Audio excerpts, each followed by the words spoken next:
Welcome everybody to a World of Tanks replay. My name is Maxwell, and today's first replay, or only replays, from the user L Street Gatto. That is L Street Gatto, and he's driving the VK3001H on a standard battle on the Abbey. VK3001 is a tier 5 heavy tank for the Germans. So I've decided this week that I'm going to show a couple of mid-tier tanks, because I think last week, apart from the KV2 maybe, it was all pretty high-tiered tanks. So this week I'm going to bring you a couple of mid-tiered tanks, because I know you guys like to see those every now and then.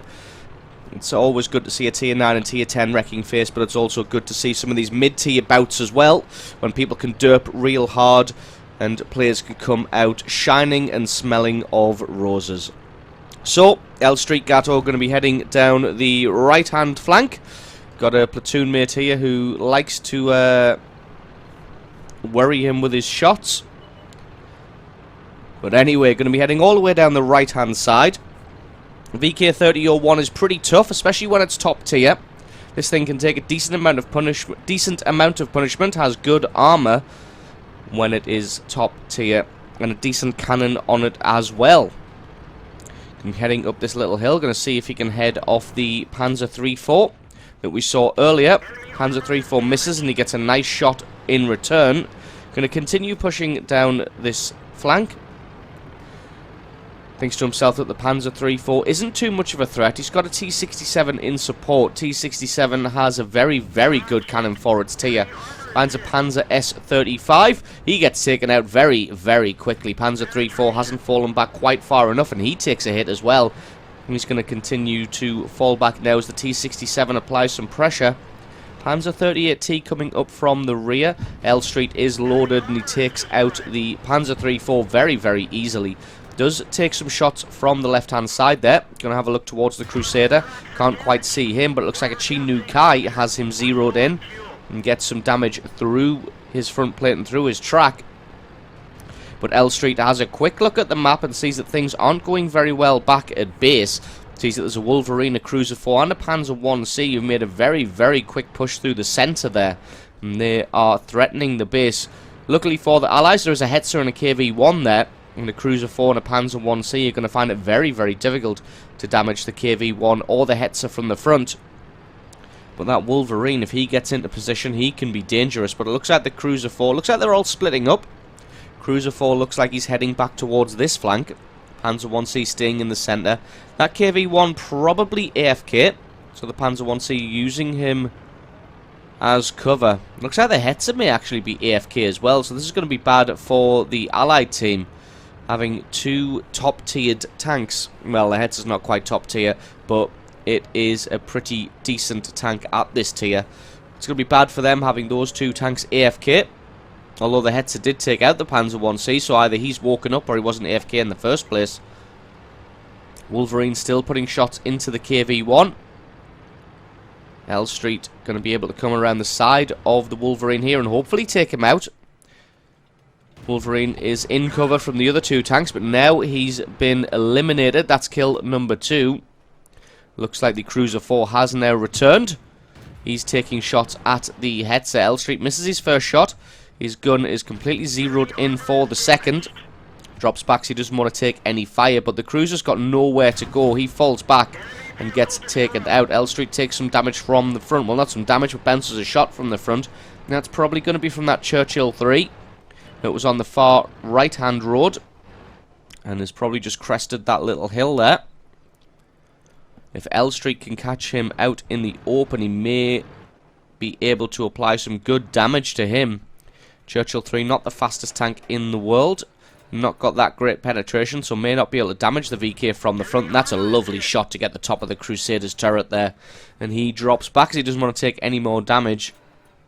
Still threatening though, decides to push a little bit further forward, but L Street not able to find any part of his hull. If he can keep his body angled ever so slightly, he's going to have a good time against this Churchill 3 if he pops back up. But it looks like he's staying well hidden in those bushes over there on the far right hand side. There we go, he finally pops up. He is laying down fire into the base. L Street going to fire at the weak spot, which is the turret. It's one good hit. The Churchill 3 starts to back off, takes some more damage. He realigns himself, and he's going to come forward now for some reason.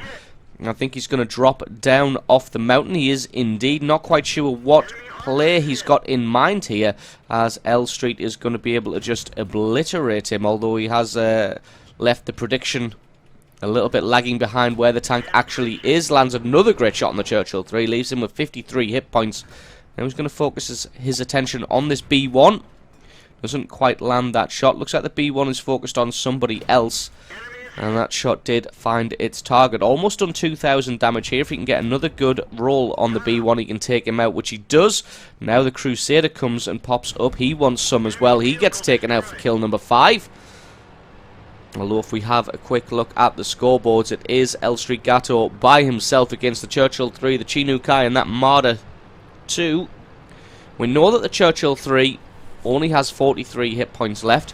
His gun is going to find it difficult to get through the front armor of the VK30-01 when it's angled well.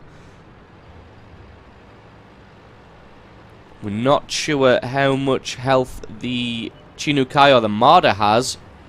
Find the Churchill 3. Can he get a shot on him? Got to be aware the Marder 2 is on the right. Marder fires fully on the move and misses. L Street lands one good shot. Only got 29 hit points left. Decides to drop back behind the hill so he can get a shot on this Churchill, which is absolutely the right thing to do. Limit the amount of tanks that can fire at you. Now he comes around the corner, has a quick shot at the Marder 2, misses that one. He just needs one more shot to take him out, which take him out he does. That's kill number 7, 2 and a bit, 1,000 points of damage, and it's just himself versus this Chinukai.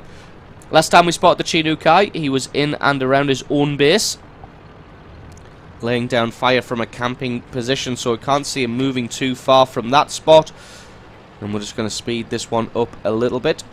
And there is still 7.5 minutes on the clock. So El Street Gato has all the time in the world. Just going to take this one slowly, come right up the centre, see if he can spot out the Chinukai. If I was the Chinukai, that's probably the position that I would be in the centre, but nope. Hasn't spotted him out just yet. Got to be careful. Last time he was seen, he was on the left-hand side of the base. Going to pop up and have a quick look, and he is not there. So L Street going to start the base capture. Going to drop all the way back and use the corpse of this Crusader, is that? May be a Cruiser 4. And use the corpse of the Cruiser 4 as cover. And hopefully he can avoid taking damage from the Chinukai, who has appeared directly in front of him. L Street pokes himself out to get a shot. Does get a nice bit of damage on the Chinukai, but takes some in return. Luckily, he has the hit point advantage, and the Chinukai is forced to back off. He is just 2 shots away from being taken out. So El Street Gato has the advantage here. Chinukai has dropped back. Doesn't want to come at him from the same direction, but El Street Gato has to be careful. He could come from either the left or the right hand side. All he can do is just stay in the centre between the 2 points and hope he can traverse his body and his turret in the correct direction quick enough before the Chinukai is able to take him out. Waiting with bated breath. He's on the right hand side. He starts to traverse his turret and his body. The Chinukai hasn't fired yet. He's able to get a great shot which takes out his track, and that's going to be all she wrote. The Chinukai knows it. He knows it. That is GG and the victory. So absolutely awesome replay there by El Street Gato, picking himself up 8 kills, 2,600 points of damage, and really winning that one for his team. So awesome replay from you. Thank you very much for sending that one in. Don't forget, guys, if you've got yourself a great replay, then send that in to replay@screenreality.com. Link for that is in the description. Just attach the replay file itself or the link to the What Replay website to the email, and I can check that one out for you. And don't forget, if you enjoyed this video, you found it useful, informative, you learned something, or you just liked it, think about hitting that subscribe button, because there's a lot more World of Tanks content on this channel. I have been Maxwell, this has been a World of Tanks replay, and I will catch you guys next time.